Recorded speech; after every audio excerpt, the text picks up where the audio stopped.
欢迎这个华裔之门走到安徽。我今天也带了一件文化的瑰宝。安徽是文化大省啊，那像这样的文化宝地，其实有很多顶流的文化 IP。你看，比如说这个西安画派是吧？徽墨设宴等等。就你们还知道哪些安徽的文化名片？黄山的臭鳜鱼，那个迎客松，徽州三椒，首先还有八公山豆腐，黄山魔峰茶叶，这个个都是这个顶流文化 IP。那您这个怎么就是安徽最具代表性的？因为它最具实力。多有实力，秀秀肌肉吧。它多具实力，我们来看一下。啊，这个实力，石头的实力。对，这是一方来自我们安徽灵璧县的灵璧石，4大名石之一哈。对，这方是一个灵璧的磬石。为什么要磬呢？你敲击它有那个金属的声音，有那个磬的声音。硬是够硬，美在哪里知道吗？奇形，它石头当中一个洞。好，这是一个特点。它看上去是不是像纸张揉过的感觉？皱，7洞8孔的，给人的感觉，哎呀，这个好像就那种很贫瘠的状态，瘦，不好看，是不是？丑。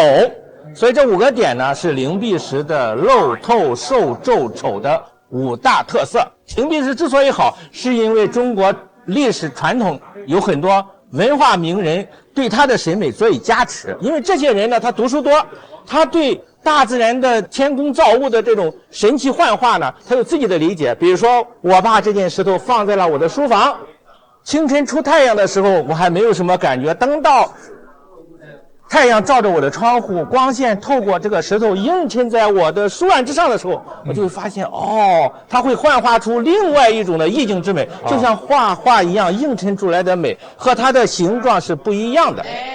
所以接下来要考一考大家了，听听你们内心的声音，这块其实你们能解读出来什么？我觉得它就是很像我们人生中的各种挫折啊。横着看，我觉得像层峦叠嶂、连绵不绝的山，它有虚实之间的变化啊。竖着，一石两坐，卧立可赏啊。看到是不是又不一样了？我们也有朋友问他说，高老师，这个灵璧石它为什么会有这样的洞口呢？这就是几亿年前地球早期火山喷发的时候，岩浆在流动的过程当中，它可能是冰在里边的。您的这块石头美在哪里？我告5大特征全部具备，它又是磬石，击之有声，然后它这个颜色呢，呈现出来的白灰中发黑的，这是比较典型的灵璧磬石当中比较稀有的品种。这种石头一般不在普通环境当中流通，所以呢，它的价值，你说它100万不为过。但是呢，你让一般人去买，你给他5万块钱，他可能都嫌贵，是不是？所以这类东西，它第一不是古董，它是天然造化之物，是灵璧石当中不可多得的一件，集了全灵璧石特征审美为一体的一件收藏品。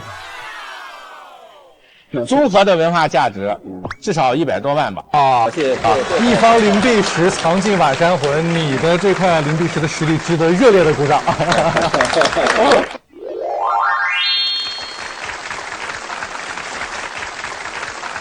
这个你怎么得到的呀？这个呢，是我一个好友30年前收到的一个东西。墨盒呢，它是一种便携式的文房用具，对吧？因为古人我们知道，他研墨就用砚台，可能要研个1个小时、2个小时，才能研出这么一点墨。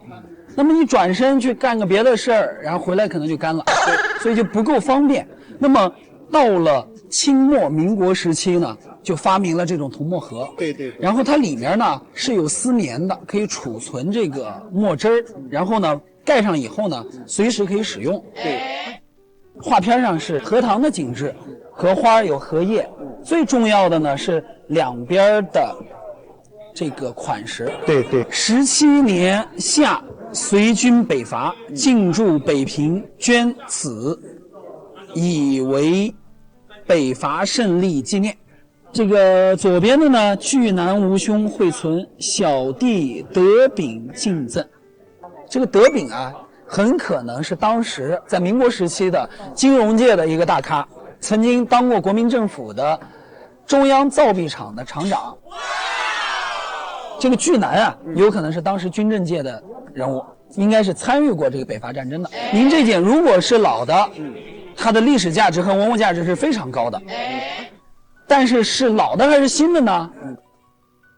它这个表面上比较新嘛，我觉得它应该是老的。外面啊确实包浆非常浅，但是呢，我们要知道啊，如果是老的，这是一件民国时期的器物，只有98年的时间，所以呢，它不可能产生那种特别厚的皮壳。第二点呢，它的画片它是用什么刻的呢？就用刀，以刀代笔，线条非常的流畅。我们再看它的这个款识，这个小楷啊，写的非常的工整。对。而且呢，有一种什么呢？文人的书卷气，整个材质。这个下面是紫铜或者叫红铜，对，上面呢是白铜的。那么这件呢，在当时的级别呢，可以说是比较高的。那么铜质呢，也符合民国时期的特点。对，这是一件民国时期的铜墨盒珍品。哦，大家觉得值多少钱？5万，大几千块钱左右，差不多。如果没有这个款式，可能市场上就是1、2千块钱的东西，但是有了这个款式，它就是一件见证了重大历史事件的一个文物。给它一个市场估价吧，大约人民币3到4万元。好。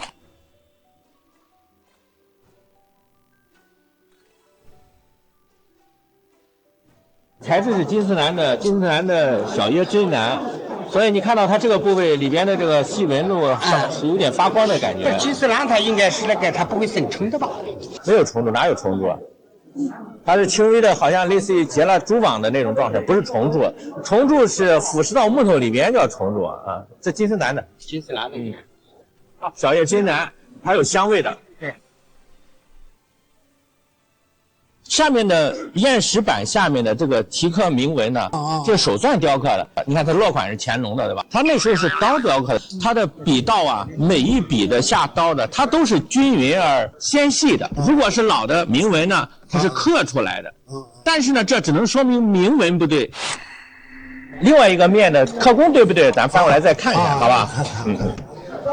那么这个表面呈现出来的这个特征效果呢，这上面的这种所谓的老旧呢，你摸上它是不是有点油油腻腻的感觉？这是人为故意做旧做出来这样的脏旧色，明白吗？这个木材是不是那个什么紫檀呀？不是，这是非洲的花梨，这是现代材料的。所以诸多特征，包括它的外包装，你买的时候肯定是原装盒子。它的外包装包括砚石，包括它的雕工，包括铭文以及上面的这个作为痕迹呢，显示出来您的这方砚台呢是个现代的仿古砚，并不是古董的砚台。